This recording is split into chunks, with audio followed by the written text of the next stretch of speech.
Hi, I'm Peggy Pringle, Associate Vice President for Practice Management Services at the Texas Medical Association.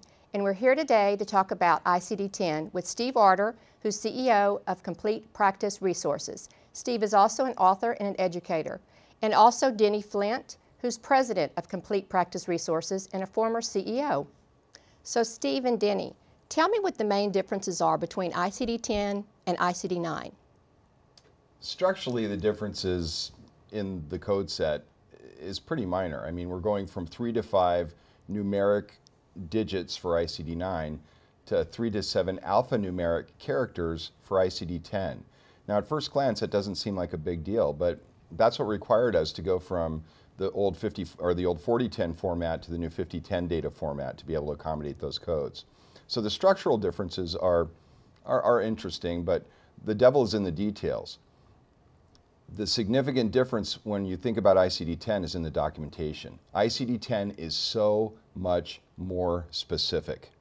The documentation elements required to support that new specificity are dramatic. And if there was an elevator speech about ICD-10, it would be docs have to write more stuff. But it goes far beyond that. For example, there's a misconception out there that ICD-10 is just an IT issue or a coding issue. Not at all. Think about everywhere in the practice a diagnosis code touches, there's impact, which has to be addressed. So it's a significant difference. You know, I had, as you know, the great fortune to address the General Assembly at the Texas Medical Association's Winter Conference. And we actually demonstrated the dramatic increase in documentation elements. I think we used the fracture of the patella example. Under ICD-9, there are only 2 codes. Pretty simple, right? Open and closed. I asked the audience to guess how many codes existed for fracture of the patella for ICD-10. I think the guesses range from around 20 to 50, something like that. There are actually 480 new codes for the same exact diagnosis. So to go from 2 codes to 480 codes just for one diagnosis, I think that's where we lost the doctors. We're focusing a lot on the number of codes. Oh my gosh, there are 70,000 new codes. But in that example for fracture of the patella, we showed them, for example, by adding just the term right. We're going to know it's fracture of one or the other of the patellas. Just adding the term right reduces those numbers of results down to 160.